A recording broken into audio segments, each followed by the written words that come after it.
бақшада қызыл қызанақ өсіп тұр, қып-қызыл қызанақ.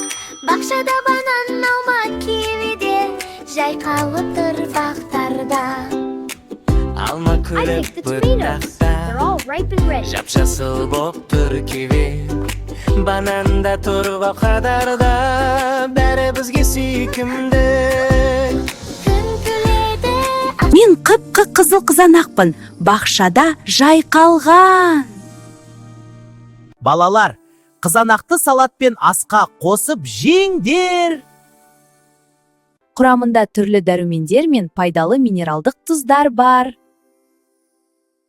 Банан, калий, магний, В6 дәрумені және талшықтарға бай. Балалар, бананды күнделікті көп пайдаланыңдар. Алма судан, қанттан, органикалық қышқылдардан, клетчаткадан тұрады.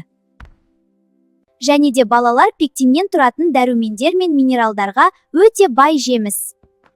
Алманың құрамында дәрумендері мен темір, йод, калий сияқты маңызды элементтер бар. Киви дәрумендер мен минералдарға өте бай, калориясы төмен пайдалы жеміс. Киви құрамында С дәрумені өте жоғары, сонымен қатар А, Е, В топтары, калий, магний, кальций, фос және талшықтар бар. Киви иммунитетті нығайтып, ас қорытуды жақсартады балалар. Күнделікті пайдаланыңдар.